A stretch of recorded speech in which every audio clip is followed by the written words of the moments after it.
না, সে তো ভাঙড়ে যিনি খুন হয়েছেন তার পরিবার তো সিবিআই তদন্ত দাবি করছে, গতকালই তো সিবিআই তদন্ত দাবি করেছে। অর্থাৎ রাজ্য সরকারের যে দল তৃণমূল কংগ্রেস, সেই তৃণমূল কংগ্রেসের কর্মী সমর্থকদেরও তৃণমূল কংগ্রেস পরিচালিত সরকারের আন্ডারে কাজ করা পুলিশের উপর বিশ্বাস নেই, এবং তৃণমূলই তৃণমূলকে মারছে। কোনো জায়গায় বিজেপির নামই নেই। বিজেপি মারামারি খুনোখুনির ইতিহাসে, খুনোখুনির সংস্কৃতিতে বিজেপি বিশ্বাস করে না।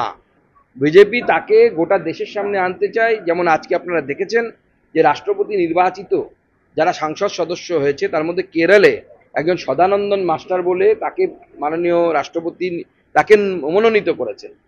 আমরা যখন, আমিও অন্ততপক্ষে ব্যক্তিগতভাবে রাজনীতিতে যখন আসিনি তখন থেকে তার নাম শুনেছি, তার সাথে আজ অব্দি আমার দেখা হয়নি।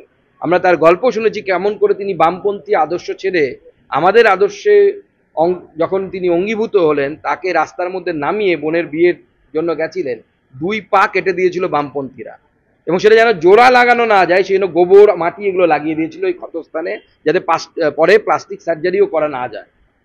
এই নৃশংসতার বিরোধিতা ভারতীয় জনতা পার্টি করে এসে আমরা বিশ্বাস করি রাজনীতিতে হিংসার কোনো স্থান নেই।